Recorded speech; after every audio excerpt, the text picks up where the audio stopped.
Welcome to steno dictation. अगर आप इस चैनल पर नए हैं तो चैनल को सब्सक्राइब करें और बेल आइकन ज़रूर दबाएं।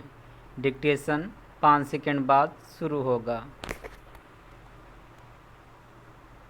स्टार्ट। सभापति महोदय, इस बात पर कोई मतभेद नहीं है कि पिछले वर्षों में रूस में भारत के जो नक्शे प्रकाशित हुए हैं उनमें भारत के कुछ हिस्से को सही तरीके से नहीं दिखाया गया है। इसको सरकार भी मानती है और इस विषय पर कोई मतभेद नहीं है। प्रश्न यह है कि अगर किसी देश ने हमारे देश का गलत नक्शा प्रकाशित किया तो एक सरकार की हैसियत से भारत सरकार का जो कर्तव्य है उसने उसको निभाया है या नहीं, और अगर निभाया है तो किस प्रकार से निभाया है। जब भारत सरकार का ध्यान इसमें प्रकाशित उस नक्शे की ओर दिया गया जिसमें हमारे देश के कुछ भाग को गलत ढंग से दिखाया गया था, तो उसने 1956 में ही, जबकि ना तो भारत और चीन की सीमा का प्रश्न पैदा हुआ था, ना इस बारे में रूस से विरोध किया। इसके बाद भारत सरकार ने लगातार 4 बार रूस सरकार से लिखित रूप से विरोध किया कि हमारे नक्शे को ठीक से नहीं दिखाया गया है।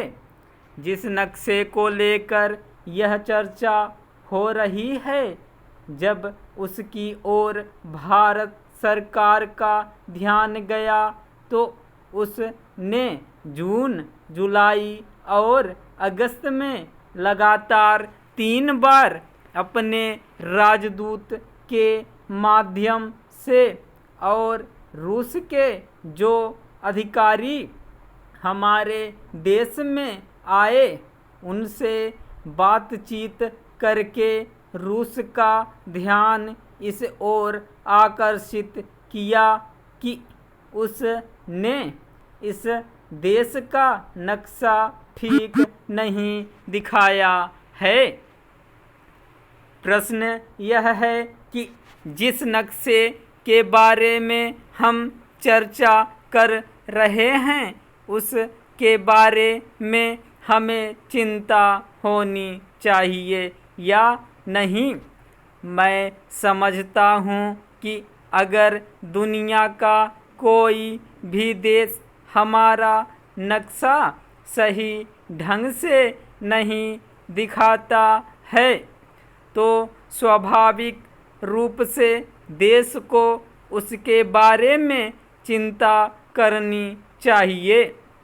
हम अपने कर्तव्य से नहीं चूक सकते हैं, लेकिन जहाँ तक इस चर्चा का संबंध है, मैं माननीय सदस्य की प्रशंसा करता अगर वह उन तमाम देशों का जिक्र करते और निंदा करते जिन्होंने हमारे नक्शे को गलत ढंग से दिखाया है।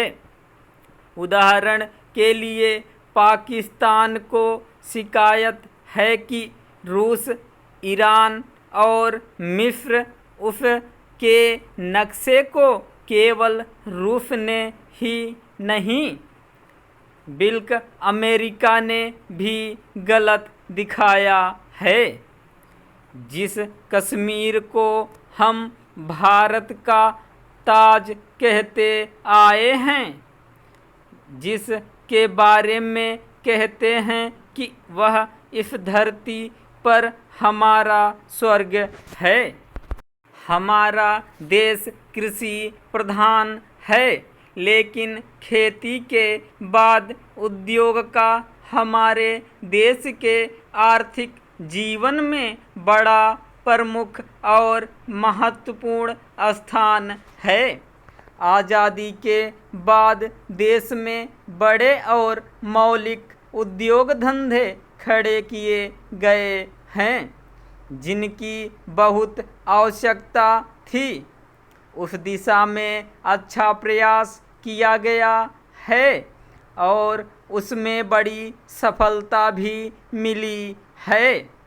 लेकिन जहां बड़े बड़े उद्योग धंधे खड़े हुए, वहां छोटे छोटे उद्योग धंधों को, खास तौर से उन उद्योग धंधों की जो देश में परंपरा से चले आ रहे थे, बड़ी उपेक्षा हुई। बहुत से उद्योग धंधे अपने पुराने ढंग से चले आ रहे हैं, उनमें कोई नया परिवर्तन नहीं लाया जा सका है, उनका कोई विकास नहीं हो सका है। देश की स्थिति को देखते हुए, खास तौर से ग्रामीण क्षेत्रों में कौन से नए उद्योग धंधे खड़े किए जा सकते हैं, इस बारे में कोई अनुसंधान नहीं किया गया है। खादी और ग्रामोद्योग कभी नहीं स्थापित किया गया और उसने खादी और कुछ ग्रामीण उद्योग धंधों को लिया, लेकिन उसकी भी कुछ सीमाएं हैं। बहुत से उद्योग धंधे ऐसे हैं जिनको प्रोत्साहन दिया जाना चाहिए था, लेकिन प्रोत्साहन देना तो दूर रहा, ऐसी नीति अपनाई गई कि उनके काम में बाधा पैदा हुई और उनमें से बहुत से टूट गए। इसका परिणाम यह हुआ है कि एक तरफ तो हमने दिखाने के लिए बड़े बड़े कल कारखाने खड़े किए हैं, लेकिन दूसरी तरफ बेकारों की संख्या बढ़ती गई है। आज वह समस्या एक भीषण रूप में हमारे सामने आई है। यदि हम छोटे छोटे उद्योग धंधों को, खास तौर से कृषि से संबंधित उद्योग धंधों को बड़े बड़े शहरों में नहीं, दूर दूर ग्रामीण क्षेत्रों में नहीं फैलाते हैं, तो इसके दो दुष्परिणाम होंगे। एक तो उद्योगों का केंद्रीकरण होगा और दूसरा शहरों की आबादी बढ़ेगी, जिससे अनेक जटिल समस्याएं पैदा होंगी। इससे हर एक आदमी को काम नहीं मिलेगा और हमारे जो पुराने उद्योग धंधे जीवन से संबंधित सामग्रियां तैयार करते हैं, उन पर बहुत बुरा असर पड़ेगा। लेकिन सरकार की ऐसी नीति रही है कि उनमें से बहुत से उद्योग धंधे समाप्त होते जा रहे हैं, जिसका नतीजा यह है कि इस उद्योग में लगे हुए आदमी बेकार हो रहे हैं। मैं चाहूँगा कि सरकार ऐसे उद्योग धंधों को अधिक से अधिक प्रोत्साहन देने का प्रयत्न करे। स्टॉप।